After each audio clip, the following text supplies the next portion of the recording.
All right, moving on up. Tier 2, Comeup. First thing we're going to do, I'm just going to jump right in and start with the computer. So let's just go to eBay. And this time we're going to be using an iMac. You know what? We can even go to Apple and just build an iMac. And let's go in here and we're going to build it out. So it's going to be 27 inch. And we're going to go with the maxed out version. And we want to get 8 core. Yep. That's worth the $400.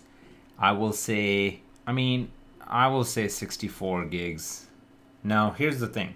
You can get 32 and upgrade yourself and pay half the price to 64, so just keep that in mind. So the internal graphic card matters a lot on a Mac, and because the only way to get an external card is through Thunderbolt 3, eGPU, in my experience, the performance is just not the same. So don't go cheap, just get the best card you got here, and that's going to make all the difference in the world. This is also very important. I will go with 1TB SSD. You know what, we can even do 512 if you want to save a couple of $100, but SSD over Fusion any day.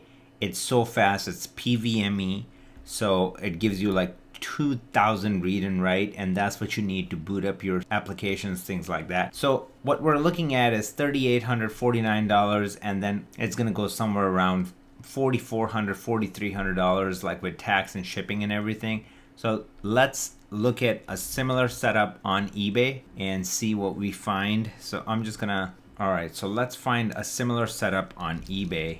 So I'm just gonna do iMac. And then what I'm going to do here is select 27 inch. And then we're going to do 64 gigs of RAM. And since we're looking at it on eBay, probably somebody had already put in aftermarket RAM, so we don't have to worry about it. Let's just do i7. And now we only have 12 options coming up here, and then once I do SSD, it should even reduce the choices down to 8. And then once I do buy it now, let's see, yeah, 8 options. So I'm just gonna scroll through and see what's going on here. So this one has Radeon 580. This is coming with the RX 580, and I want to see what we wanted here in terms of the graphic card. We wanted the Vega. So none of these are coming with Vega, huh?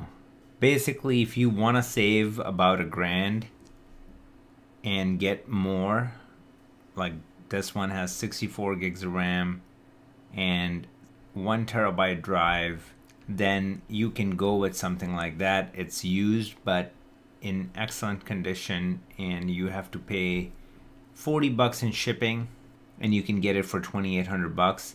That is a pretty capable machine that can get you going with DaVinci Resolve, no problem. And later down the road, I'm going to be showing you some system optimization hacks. And once you do those, this machine should be good enough to get you going. So that's for the system.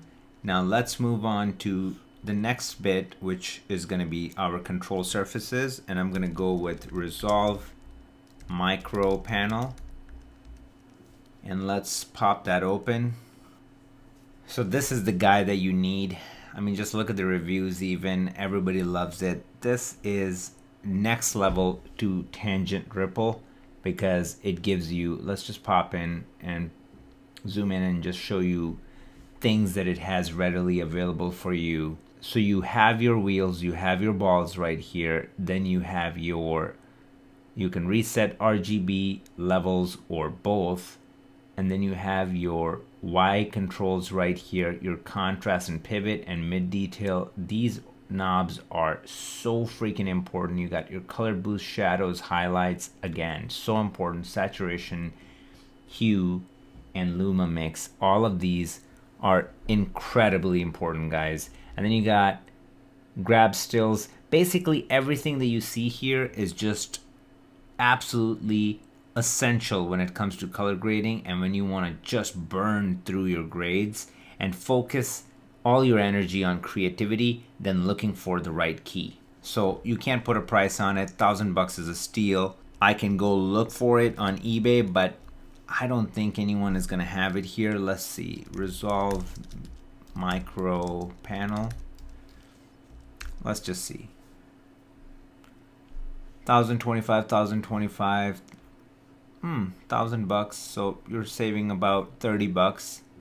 Sometimes you got to make that call, right? So you're saving 30 bucks, but you're buying it from a off-brand, some dude. Whereas if you buy it from B&H, you get the 30-day money-back guarantee and all that. And if there's any issues, you're not going to have any problems returning it. So, you know, if it's 30, 40 bucks, I will almost always just go and pay the price. If it's usually like how I'm showing you, where it's $1,000 less or something like that, then it's a no-brainer. So in this case, I will be going with brand new through B&H. All right, moving along. Now we're gonna look at the monitors, and that's where this section gets so exciting. So my ultimate recommendation is gonna be BenQ's PV3200 PT. This monitor is everything. Just look at it. Video post-production monitor with Rec 709 at 100%. That's ridiculous. Factory hardware calibration. So it's already comes in calibrated, so you don't even need a probe for this monitor. I own it, and I can tell you, if you don't have $4,000 to $5,000 to drop on a monitor, this right here is a steal. And the only problem is that currently it's out of stock in the United States. And even if you go here and you look for some options, it's selling for a ridiculous price. But let me just tell you what it means when you are looking for deals, okay? I bought this monitor for 570 bucks. Look at it, what it's going for right now, and it's sold out everywhere else. Look at the shipping. So with shipping and everything, you're looking at 1,900 bucks. I bought this thing for $570 over a year ago. And I did that because I am always looking for deals, and I found it on eBay. It was refurbished, but manufacturer refurbished. And to top it all off, it was available for a local pickup. It was 5 miles from me. I went there, I tried it out, I loved it. There was no dead pixels, nothing. And I purchased it for 570 bucks. So that's why, guys, always be on the lookout. Look for these crazy deals, and it'll blow your mind. Because look at, right now you can't pick it up. You just can't have that. So your second option would be its little brother, this guy, PV270. There's absolutely nothing wrong with PV270. You're not losing anything in quality. If anything, this one comes Calman calibrated. So it's verified by Calman. Calman is a really big probe company. So this monitor is coming in calibrated. It's even a little bit cheaper, and it's 27 inch. You should be totally fine with 27 inch. And look at that. You can grade your footage, and it could be ready for TV or film. And guys, they are not messing around. I mean, these guys and their color accuracy is just crazy. It is absolutely insane, and I'm telling you, it's even powered by X-Rite, so the probe that we looked at in the last lesson, and this is the sauce. It comes with a freaking factory calibration report sheet. So I'll give you a sheet which will tell you exactly where your monitor sits. And it gives you functionality like Gamut Duo, so you can have Rec 709 and DCI if you're going to be putting it on a projector and you're grading for broadcast. You can look at both of them side by side in the PIP option.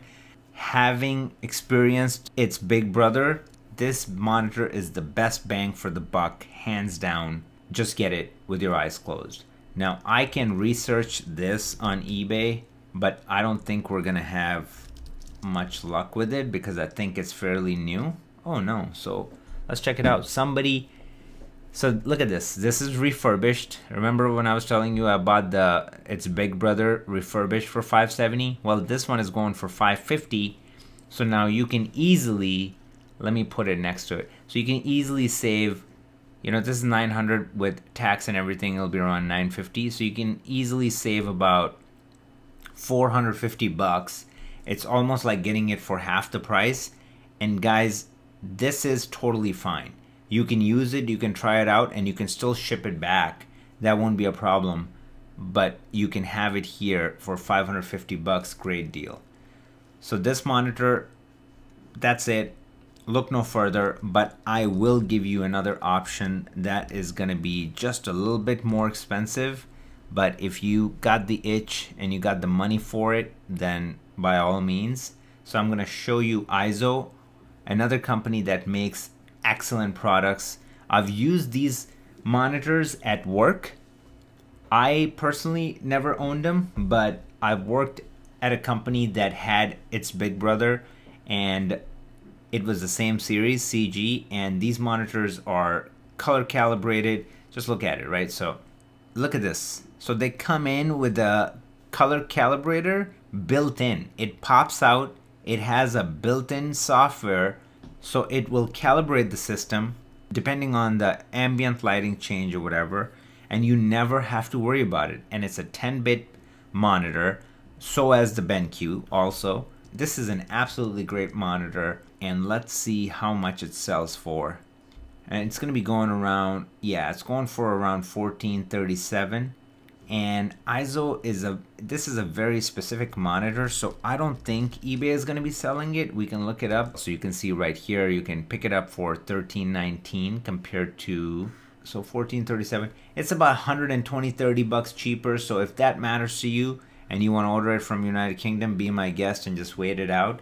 But in my case, again, for $100, I would rather go with B&H and just get it in 3 days and have that support system, you know, that you get from B&H. And just remember, BenQ, you can get it used for $550. This guy is $1437, so almost $1,000 more. Just a heads up. So your choice. Just to let you know that honestly, what I've experienced with BenQ, I don't think you're going to be missing out on much. I think this is going to be a great monitor, but neither of these monitors are going to replace a broadcast monitor that once you have the money, you will want to buy. So my suggestion to you would be going with BenQ over this. All right, moving on.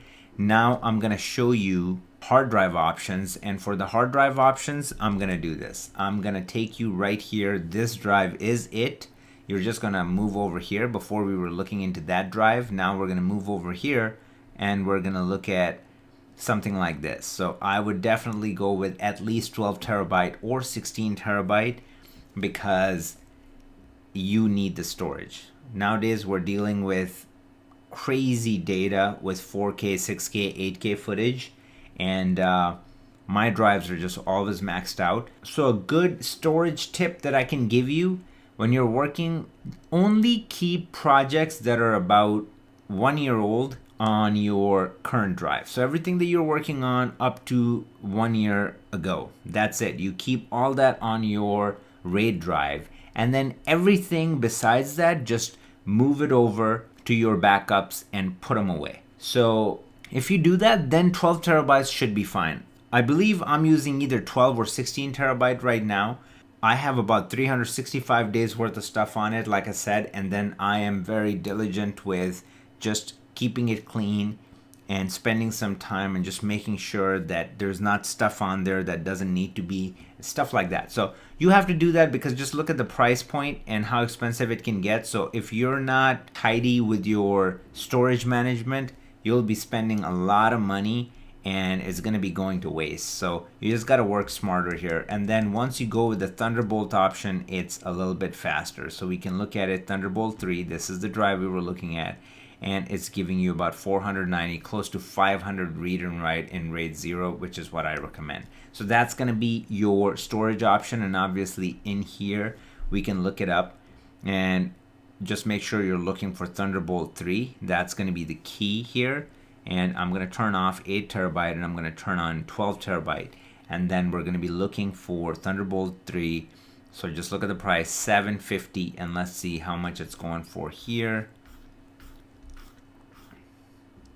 12 terabyte, $750. So you're saving about $50. I mean, you know, it matters. So I would go with them. If you want to go through the actual company, then buy it from LaCie, but usually people would buy it from B&H or whatever. So this is a good price for this hard drive. That will be our RAID solution. For our backup solution, it's gonna exactly be the same. So it's gonna be the Seagate 8 terabyte drives. Just buy them in stock and load them up and just move along. All right, now I'm gonna show you a client monitor. So at this point, you probably wanna pick up a client monitor. Now it doesn't need to be ridiculously expensive. I'm gonna show you some awesome options here. So I'm just gonna type in LG OLED and I'm gonna show you which, and then we'll just click under $1,000, okay? And then these are the choices we have. So let's say you don't wanna go with refurbished, you don't feel comfortable, that's okay. And then let me just click on buy it now. Okay, so we're not looking at refurbished, so we can move down here. Here's a couple of options.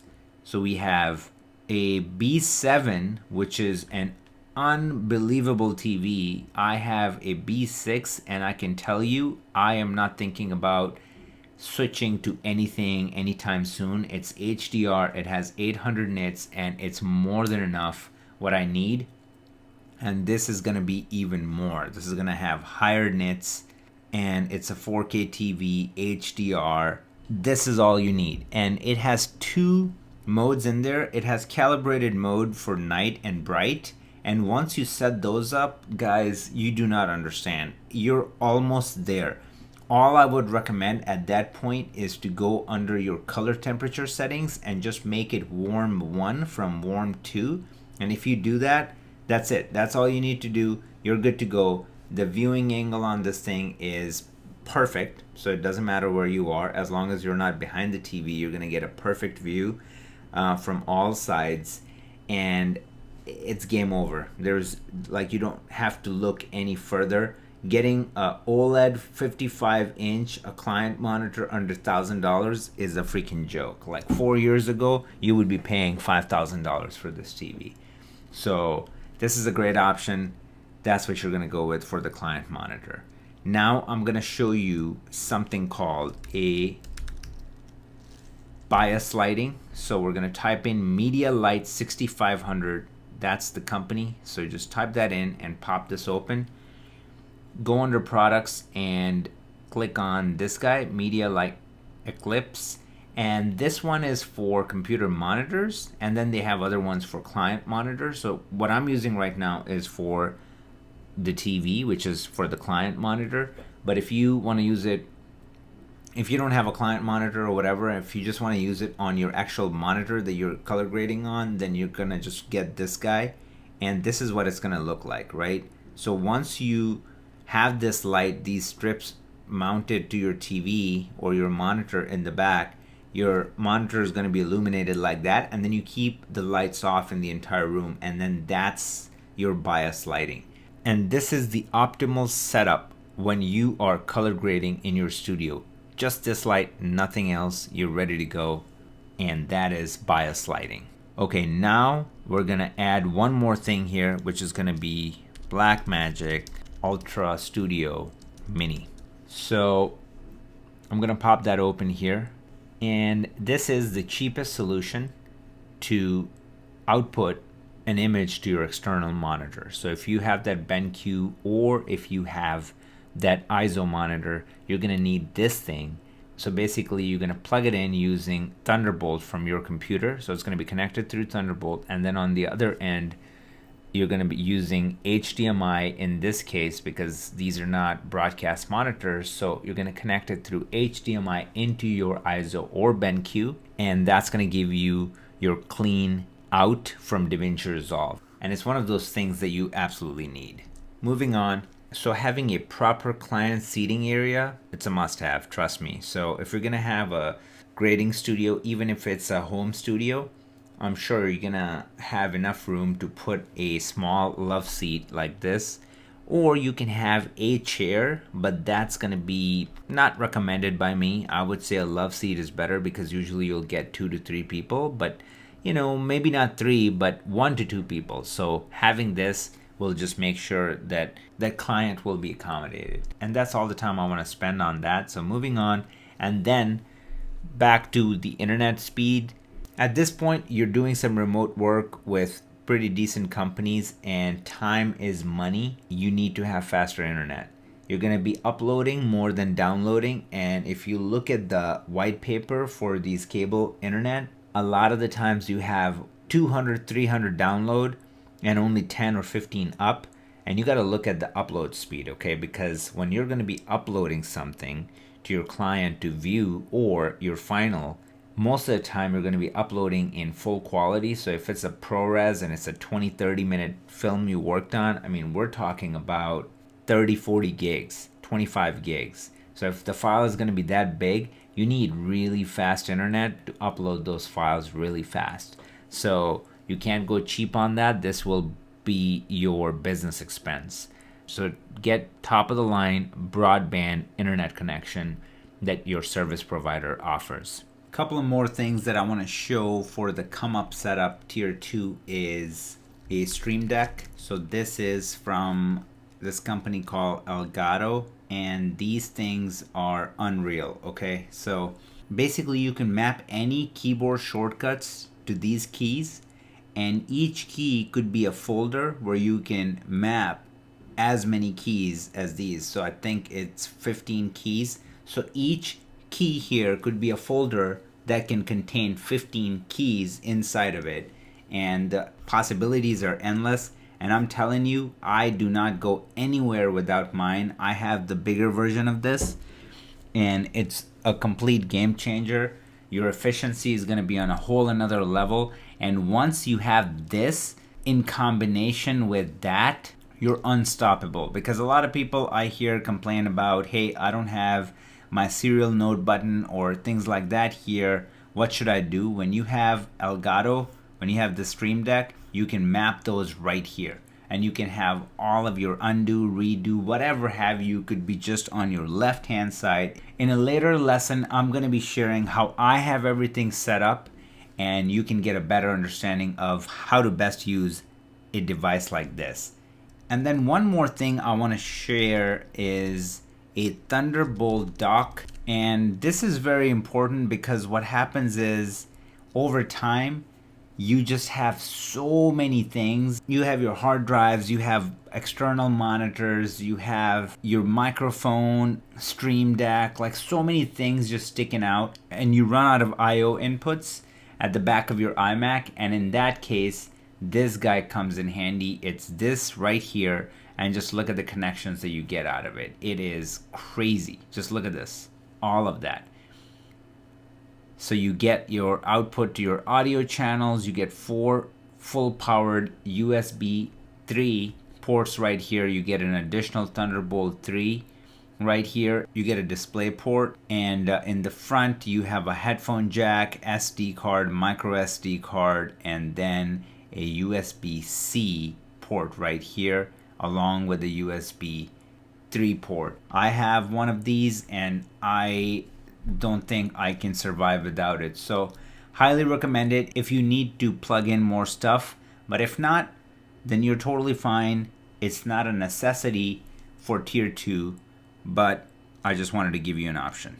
And then last, certainly not least, we're going to look at our quality control tool, and this time it's going to be the same but even better. So we're going to upgrade to iPad Pro. And I don't mean iPad Pro like $1,000, $1,200 iPad Pro. You can just get one of these. But the difference between an iPad Pro and a regular iPad is that iPad Pro has a much better screen, better quality, and it's almost like an OLED-like quality. So that Retina display goes a long way, and that's definitely a nice upgrade from tier 3. So I will recommend going with that. And that sums it up. Let's move on to tier 1 baller.